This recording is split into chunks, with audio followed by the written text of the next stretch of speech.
Hello, everyone, and welcome to the next episode of Our Experience. This is me, Tom Hansel, with my co host, Chad Worst from ASCP. And we are almost into football season, just getting at the beginning of it. So, we're going to talk about political footballs, home health version. And today we've got a guest with us, Veronica Charles from Maxim Health. Political footballs, home health care. Let's be real. The future of long-term care is at home. Home health is beginning of that, and just like nursing homes, who once were rest homes, home care will become more sophisticated, and with that, need more sophisticated services. We know those services will mirror skilled nursing home services from long-term care providers. Veronica here is a former ASCP Policy and Advocacy leader and now runs policy for a large home health care company. Let's pick her brain today. Veronica, welcome to the podcast. Thank you, Tom. Tell us a little bit about your background. Great. Well, I'm very happy to be back at ASCP. I worked with the staff here for a couple years in our policy and advocacy department and loved every second of it. So I care a great deal about long-term care, about our nation's nursing homes, and definitely about where it's taking us in the world of pharmacy. So really excited to have this conversation today. You know, one of the things that I think we've taken a lot of pride with since I started 5 years ago is bringing back some of the traditions that ASCP had. One of which was bringing back our executive fellow, which had gone through a period where we didn't have one. And when I got here, reading through the list of people that were executive fellows, they now reside in different places in the Beltway, in different positions. And having experienced ASCP, they bring a lot of value back to ASCP as kind of alumni. And I put Veronica in that category. Veronica came to us when we had restructured our policy and advocacy team. She immediately had impact. She continues to have impact. She set the stage for people like Jim, who now fill that role and do that work for ASCP. And she certainly is a source of pride for me personally and for ASCP as one of our distinguished alumni. So we're really thrilled that she's here. Just some personal things. If you notice behind her, this is a different kind of podcast because Tom is off-site and our guest is on-site. So she has taken the liberty to put her Nevada gear behind her in the screen of the podcast, and I'm sure we'll get into it. But you won't be surprised that she is a very fervent Nevada supporter and former citizen. Maybe still citizen of Nevada. I don't know. Oh, like we can't talk about that. You carried your license as long as possible. I remember that. And she has a very infectious laugh. She's a wonderful personality. She has the loudest laugh next to our producer Krista, who actually has the loudest laugh. So tell us about your career since you left. Well, I do want to note that the stuff behind me is actually Chad's Nevada stuff. Oh, that's right. It is. He also loves the great state of Nevada. As instructed. So obviously I love ASCP so much. A great deal of my career has revolved around all of the things that ASCP fights for. Since leaving ASCP, I've joined Maxim Healthcare. And Maxim is a large home health provider, and it's in a little bit of a niche area. So we really focus on private duty nursing, which is a type of Medicaid, home care, and home health. And a lot of times when we talk about home health, we really think about, your typical going in, intermittent care every hour, a nurse going in there, changing up meds, getting out.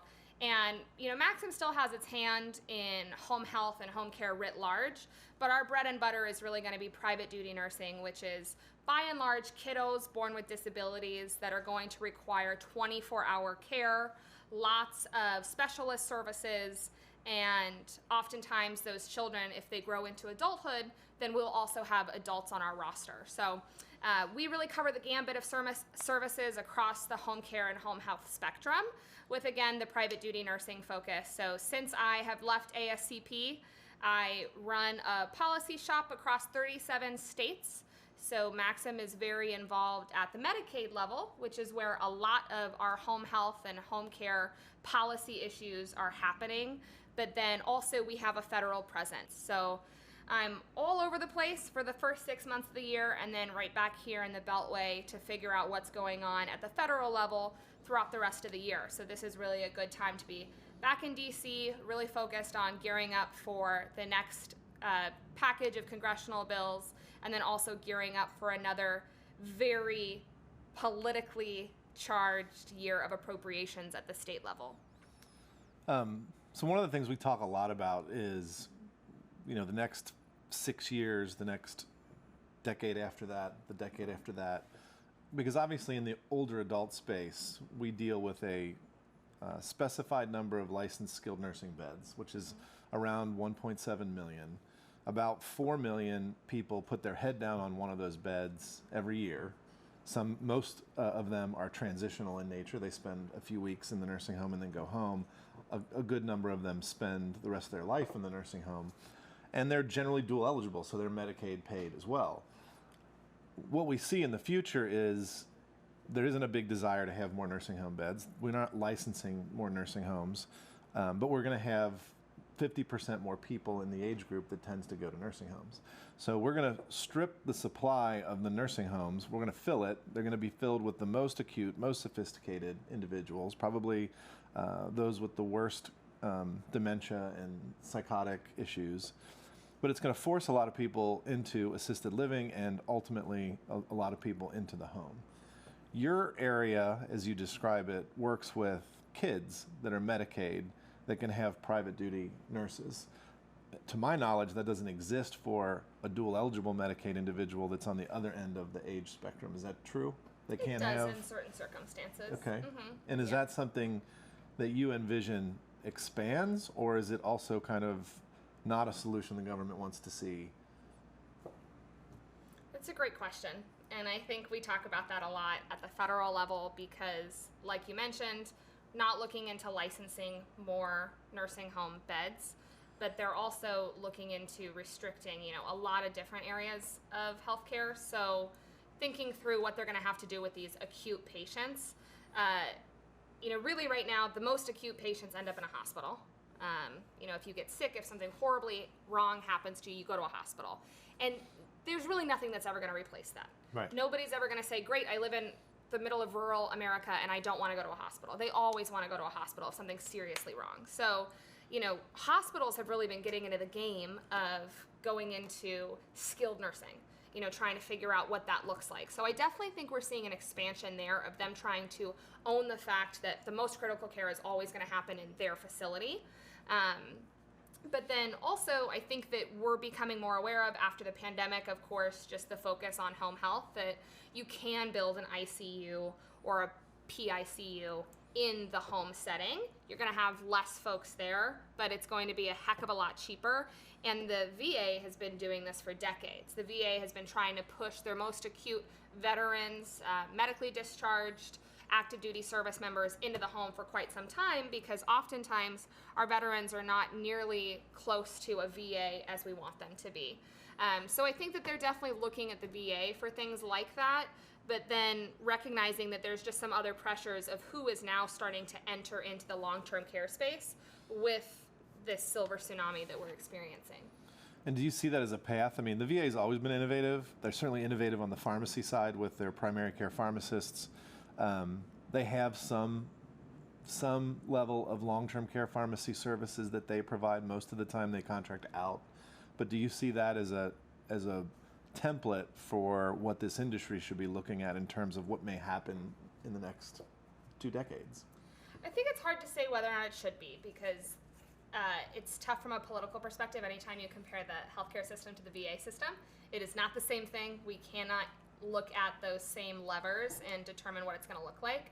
But I think that whether it should be or not, it is setting the stage for what home care is going to look like, because they've just been doing it for longer. And, government's not innovative. They don't know how to be innovative. So they are just looking to somebody that gives them an idea. And I think the VA has offered more ideas than anything else has. Interesting. So Veronica, you talked about the IDD and kids with the IDD, correct? That your guys' main focus? Could be IDD. It's, a lot of CMS HCBS waivers. So whether it's going to be a dual eligible population, whether it's going to be kiddos on IDD, if they're going to be on an individual Katie Beckett waiver, nothing has a specific direction in this program. Gotcha. My understanding is a lot of IDD patients right now really have their primary caregiver are the baby boomer generation. And so as the baby boomers continue to age and pass away, a lot of these IDD patients really won't have a home caregiver. Do you find that to be accurate statement? And if so, kind of what do you project as far as the growth for like group homes and other areas like that? That's a really great question, Tom, and I think you're spot on. So the vast majority of the folks that we have found that is, better suited for this type of long-term daily care are going to be physicians, clinicians, nurses, speech pathologists that are in like the swan song stage of life. So oftentimes they go into a facility, they've worked there for 20 years. It is tiring, it's exhausting. They really want that one-on-one patient care. So then they find themselves in this space. So it absolutely is the baby boomer generation. I would say that that's pretty accurate. There's also just a lot of state and federal criteria for what their training programs look like. So, if you're a pharmacist that just does, hospital care, it's going to be different, of course, than if you're a consultant pharmacist, but then you have to have even more additional training if you're going to work at all with children. So a lot of those nurses will just, by and large, because of the training that they have to get, they're going to be a little bit older as well.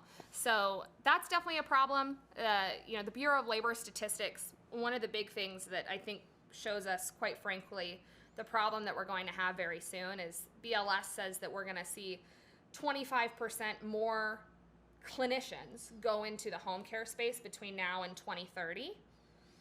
Meanwhile, we're going to have 30% of the healthcare system directed into home care. So if you have 30% of patients in there and you're only going to get 25% more people, we see definitely a workforce shortage there. And of course, the age is part of that and why we're not going to get as many caregivers and clinicians in that space. So it's a concern. You obviously don't work with ASCP issues directly, but one of our big issues is to create a path for pharmacies that have become very skilled at delivering medications into nursing homes with compliance packaging, having emergency 24/7 services, doing the medication regimen reviews or the admission reviews from a pharmacist. And we see that array of services as something that is going to be necessary for people at home because, again, there's going to be more sophisticated people living at home, desiring to live at home, but they're going to need these wraparound services. Put your like prognosticator hat on and say, what's a path we should take? What do you see the government doing as it relates to that? Being able to extend some of those services that may have always been only for nursing homes, now being extended to people that are eligible, meet a certain set of criteria, but need them in their home. It's tough. Thinking through what that looks like, especially with wraparound services and pharmacy specifically, I think ASCP and the rest of pharmacy is already focusing on a really important area, which is quality metrics. I think HHS at the federal level is having an identity crisis in the sense that they want to change the way in which people receive care, but they also have not a freaking clue how to grade that care. So if we're saying, hey, we have enough technology now that people are just going to do telehealth visits. You don't need to come into the doctor on a, yearly basis for that physical. We're all going to do it through this new technology. That's great. What's going to happen in facilities, long-term care, nursing homes, assisted living, is we're going to see more acute patients. I think that's also going to be the same thing in home care. So when you see more acute patients there, but then you're graded on keeping people out of the hospital and making sure that they're extra safe, but you're only getting the sickest of the sick and the most needy patients, we're going to have to be working primarily through changing the metrics so that people want to get into that business. Providers want to get into that business.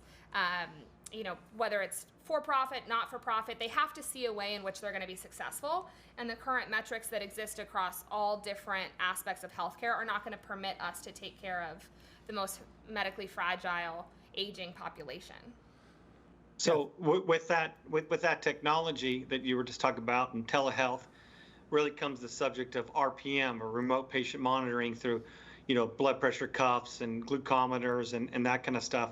Tell me, kind of from your perspective, have you guys started, or have you working with RPM? Are you finding that as an avenue for reimbursement and revenue generating? I think it is an avenue that is reimbursement generating. CMS and so CMMI doesn't typically, the Centers for Medicare and Medicaid Innovation do a lot of different pilots that are really exciting. They've done a lot of stuff with pharmacy, but anytime you touch innovation, you're really going to look at CMS. CMMI doesn't look at those reimbursement techniques. So I think that it is an opportunity, but it doesn't get, I think that the biggest thing is that people see a way to reduce stress on the workforce by using this technology. You can't reduce the stress on the workforce. You're still going to need somebody to go in there and monitor it. And I don't necessarily know if I want a CNA to be the one that goes in and monitors that. I want somebody at the highest degree level possible, practicing at the top of their license, like a pharmacist, to go in and, say what that looks like. So I think that they're going to have to reimburse, but right now, that's definitely not what they want to do. They want to implement these things and then say, great, we fixed the workforce problem, but you still need the checks and balances there. So how does it work today in the current environment that you represent with pharmacy? How does pharmacy weave into the services that Maxim Health provides? I don't think it does in a lot of different ways. I think that, we have a couple different areas that pharmacists are important to at Maxim that we're not necessarily utilizing right now because we're not able to, because pharmacists are not being utilized in this space. It's definitely a constant thought process. I think that folks across the home care gambit in some other areas have tried to use pharmacists, but the lack of reimbursement makes it very unattractive to hire pharmacists for these positions because they know that they're going to have to pay them out of pocket, and they don't get, an added bump in their value-based payment arrangements with plans. Health plans are not looking at that. If we were to look at, the opportunity, I'd say that we see more clinician diversity with plans. So it's not going to be your straight Medicare, but if you were looking at like a Medicare Advantage patient or a dual eligible that's utilizing an MCO through a state, so maybe a state that does statewide contracted MCO planned managed Medicaid, they would be more likely to say, hey, we want somebody at the highest degree possible to be looking at this type of stuff. So, sometimes we can see value-based payments added in there, but it's a problem with reimbursement in general. And I think the other thing is a little bit of clinician infighting that we talk a lot about, and definitely came up a lot at ASCP, in that, pharmacists are so critical, and I think everybody in the home health field recognizes that. And every time we talk about the need to get pharmacists reimbursed, and I talk about this on a pretty regular basis, everybody says, yes, we agree. But then nobody is there really driving that point home. So it's hard to say we want doctors paid more, nurses paid more, therapists paid more, we want CNAs, LPNs paid more, and pharmacists. So everybody picks and chooses. So it's difficult to get, all of those reimbursement measures in place for every provider that needs it. Have you guys had that experience or thought about partnering with different pharmacies that would be willing to provide that level of care, and then encouraging those patients to work directly with that pharmacy? Has it been anything like that's happened for you? From a policy and advocacy standpoint, no. We have not thought about how to improve this in the eyes of governors, state legislators, members of Congress, through the value that a pharmacist adds. Whether or not those conversations happen at a different level, I think they do, from just who we want to bring in to provide the most value. But I can't say that it's a big focus of the home care industry right now, even if it should be. I don't think that that's where the ball is. Makes sense. Yeah, I didn't know if a lot of those nurses were challenged or fed up through the operation side of it. This pharmacy's unreliable, or we're dealing with these mail order pharmacies, or just whatever struggles they were having. I wish we had a pharmacy that could do all this value-added stuff like a long-term care pharmacy does, but for our home care patients. I didn't know if you had experienced any of that in the past. Yeah, I think that those conversations do come up.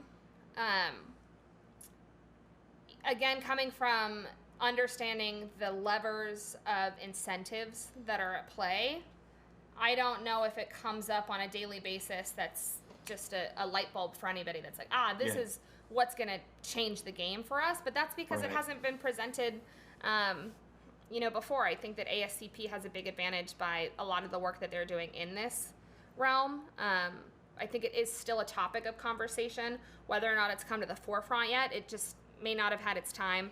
Definitely politically, but as we've seen with the pandemic and a couple other things, every different healthcare provider gets their moment, and I think that pharmacy will still have the opportunity for their moment, in the future. We'll pivot, before we close, and tap into your other skill, which is the political skill, since you brought it up. Next year's an election year. Healthcare is, healthcare is not going to move from one of the top priorities for the United States in some way or another. Right now, we seem to be focused on PBMs and drug pricing, and that'll probably continue. There'll be other things that come up. I think at some point, grappling with the older adult population is going to be something that comes up, especially as it relates to Medicare. What happens next year? Who's going to be our next president, and what's the political environment going to look like? Our next president that's not in jail, that is. Right. It is always tough to say who's going to be president. You're not supposed to read the tea leaves. I did once. I was wrong, so I try not to do it. I don't know who the president's going to be. Polling is broken. Whatever you read in a poll, don't listen to it. It doesn't matter. It's not going to tell you anything. So I don't know who the president's going to be, but, thinking about where things are going, Congress they are losing the ability to multitask. So there's a focus on drug pricing and PBMs right now, and that is where the focus is. So if you have something there that you think could move, congratulations. They have worked a little bit on home care because of the pandemic, so there was a light shown on that. They've quickly realized that it's very complicated, very convoluted, and across 1,000 different programs, so they don't like it as much. But I think, that you have to be in one of those areas to get any attention right now. Nothing new is flying off the press in Congress. We really have one more opportunity to get anything passed this year. It's going to happen at the end of September. I was on Capitol Hill this morning chatting with a couple different folks, and they said, we basically have 2 weeks to get things introduced. It's August in DC, so that means that the Beltway is relatively quiet. I don't know who's pitching new ideas these 2 weeks, but I don't think it's a ton of people. So we really have one opportunity coming up. It's going to be tied to an impending government shutdown. The government shutdown seems more likely than it does on a typical basis because just a lot of the reauthorizations that are at play there. If you're going to get anything passed in Congress, it's right now. It's when you attach it to this budget.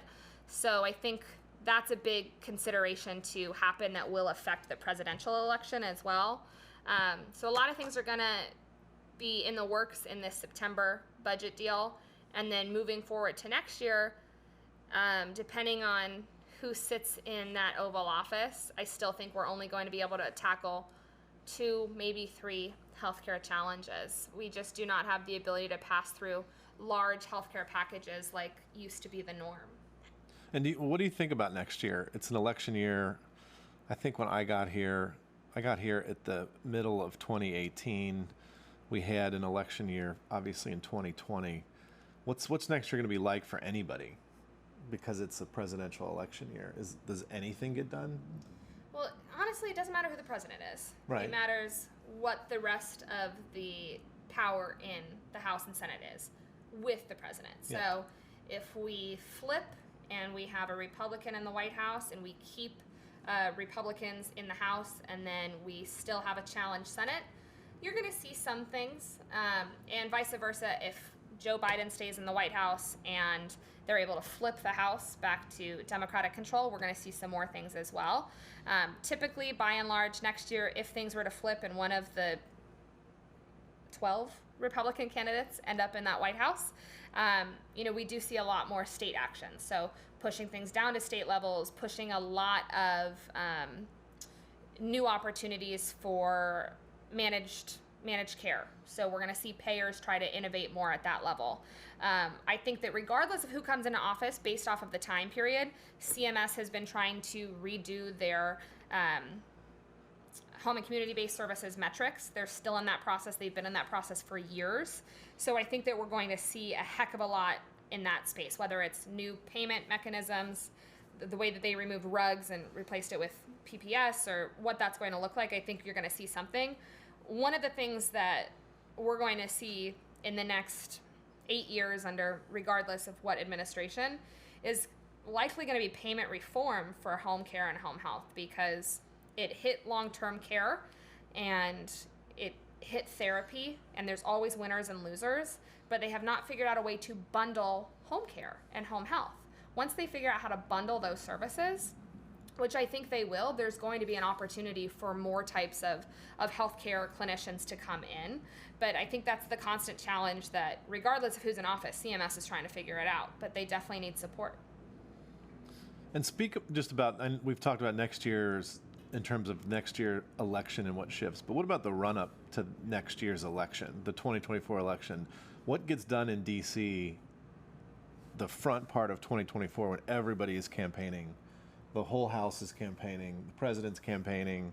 I don't know what percentage of the Senate is campaigning, but it's a percentage. Like what can possibly get done in 2024 from a legislative perspective? Well, it depends.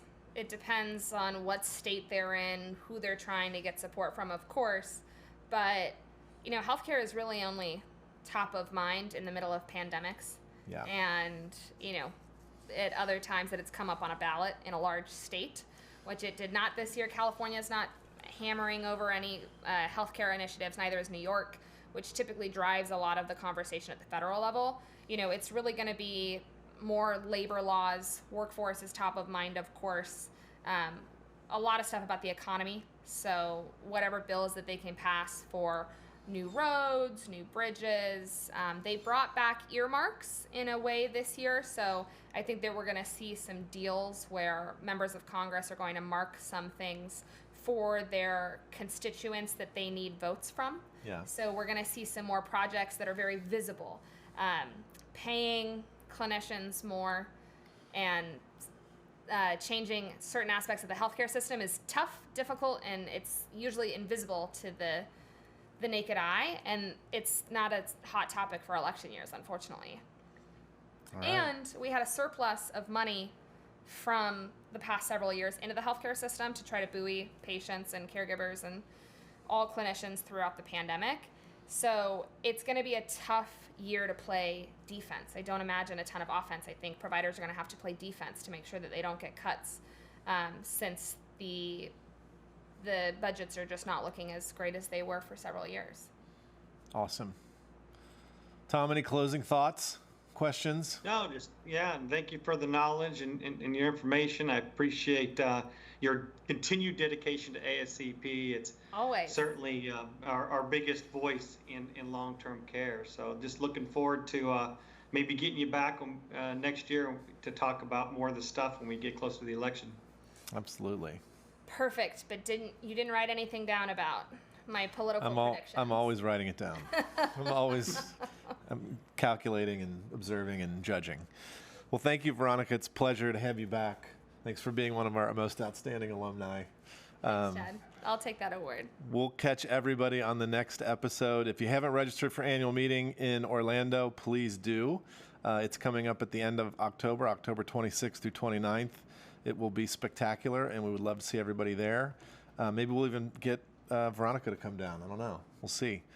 All right. Thanks, everybody, and we'll see you next time on Our Experience.